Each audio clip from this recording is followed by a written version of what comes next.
whenever you are ready, Grace. Thank you.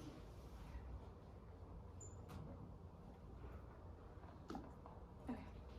Hi, everyone. Today I'm going to be presenting on William Shakespeare's Much Ado About Nothing and how this work has remained really salient and present over a long period of time. Salience, I'm talking about, is defined as being particularly noticeable, important, or prominent.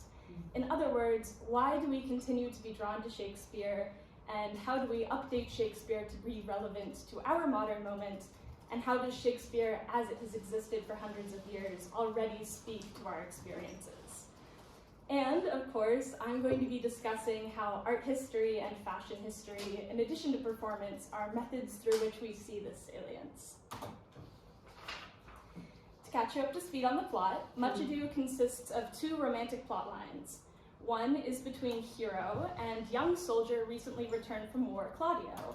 The other is between Beatrice, Hero's cousin, and Benedick, a friend of Claudio's who has also just returned home from the war. Hero and Claudio immediately fall in love, but to pass time before their wedding, they derive a plot to also make Beatrice and Benedick fall in love with one another. To do this, they plant rumors that they know the other will overhear, to make them think that each other is already in love. Underscoring all of this are the villainous plottings of Don John, who wants to sabotage Hero and Claudio's wedding. He succeeds in the same manner by creating false rumors to be overheard that Hero has been sexually promiscuous. Claudio believes this, and he rejects Hero at the altar, causing her to faint. This is one of the most enduring and famous scenes from this play. This is an 1846 painting by Alfred Elmore of that moment from Act 4, Scene 1.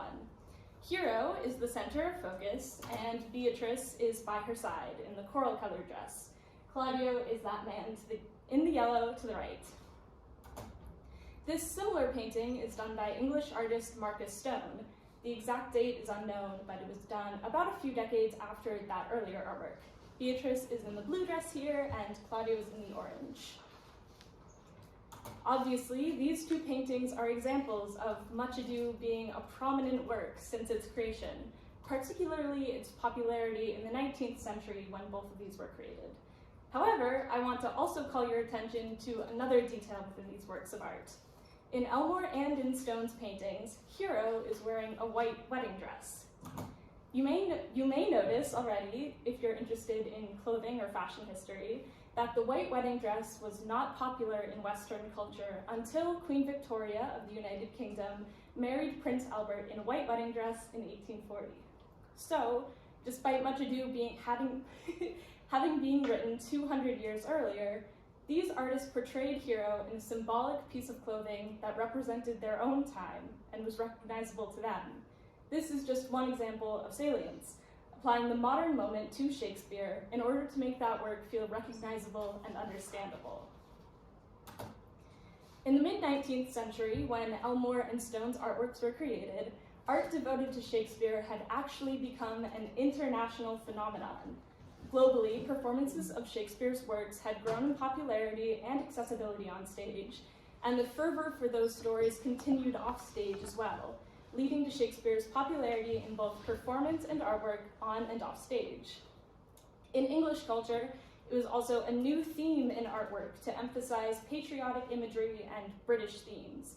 This was one manner in which Shakespeare has come to be seen as a cultural symbol of England.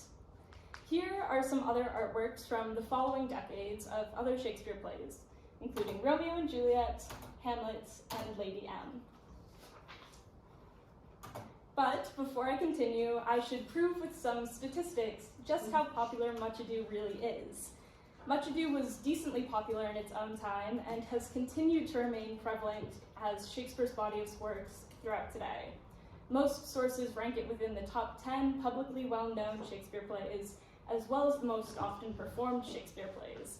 I have some graphs to support this.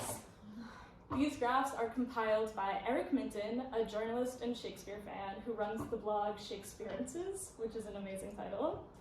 This graph shows performances in both the US and across the rest of the world. Much Ado is top 5 in the United States and top 10 worldwide, which shows just how popular this work has remained. This is another graph showing Much Ado's spot amongst every play of Shakespeare's. So if you're also doing a Shakespeare play in this class, you can probably spot yours compared to some others. All of that being said, since his own moment and through the popularity of the 19th century in particular, Shakespeare has been made salient in multiple ways and at multiple times.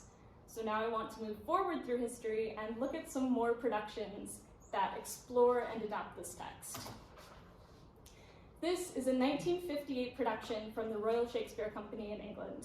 Hero is in the center, and her attendants Ursula and Margaret dress her for her wedding. But just because this production took place in 1958 doesn't mean the play is being set in 1958. These costumes actually look about 100 years earlier, inspired by the 1850s or 60s. I'm going to look at Ursula here because she's already fully dressed. Obviously, Ursula's dress is a costume. It's meant to invoke the idea of a time period and might not necessarily be historically authentic. However, her high neckline, wide white collar, and long sleeves that puff at the wrist are reminiscent of an 1850s day dress. Here is an extant example. So, though this production isn't set in their current moment of the 1950s, nor attempts to exactly replicate Shakespeare's time, this example from fashion is demonstrative of the ability of Shakespeare's texts to suit any time period. Jumping forward a few more decades, I wanted to talk about this production, directed by Kenny Leon. This production made Shakespeare really contemporary. It was a modern-dressed Shakespeare in the Park production in New York City in 2019. This production featured an all-black cast, and the stage was set at a grand southern house, flying American flags and banners for Stacey Abrams, a politician who had ran for the governor of Georgia. But one significant production I really wanted to discuss today was the 2022 Shakespeare on the Common production, which took place in my hometown of Boston. I wanted to specifically highlight this production because I think it's a strong representation of recently performed Shakespeare that speaks to the modern moment and is personal to me. This production was directed by Megan Sandberg-Zakian, and she wanted to answer the question, what is holding Beatrice and Benedict back from admitting their attraction to each other? To do this, Sandberg-Zakian cast not just two female actresses to play the roles of Beatrice and Benedict, but in the text made them two actively female characters, purposely reframing the growth of their romance. Through two female characters, Sandberg-Zakian was able to explore Benedict's confidence in herself and in her sexuality, rooted in internalized power from the character's experience in the military. That contrasted Beatrice's equivocation based in her life in the domestic sphere and the trappings of heterosexism. Both actresses in the roles identify as queer, as well as the director, who said in an interview, "Why did these two people, who are so clearly meant for each other, not feel safe to admit their feelings? And from my own personal experience, in terms of being a queer woman who didn't get in touch with my queerness until I felt like it was a little safer to do so, that really resonated with me." Megan Sandberg-Zakian's production raises the idea of wit and banter, as well as deception and masquerading, as ways in which we represent ourselves, feel free to express our true selves, or are tools we hide behind. You might see these costumes, inspiring Shakespeare's Masquerade by neon 80s Madonna looks, as the modern equivalent of putting Hero in a white wedding dress like Queen Victoria's in 1840, or setting the production a few hundred years back in 1950. I'd like to end with a quote from Amberine Dadaboy and Netta Mahdizade's Anti-Racist Shakespeare, a pedagogical text published just in January of this year. In their work, they argue for a reframing of Shakespeare that is not relevant, but salient. Relevance assumes that students can understand Shakespeare through his universality, making Shakespeare the author of their experiences. However, salience centers students' orientation and effective connection towards what strikes them as vital in the work based on what leaps off the page, which we argue is an active response to reading Shakespeare that animates students' investments in ideas and themes that emerge from his work. Salience prioritizes student agency over Shakespearean authority and points to how Shakespeare can serve students' intellectual growth. Thank you very much. Thank you very much.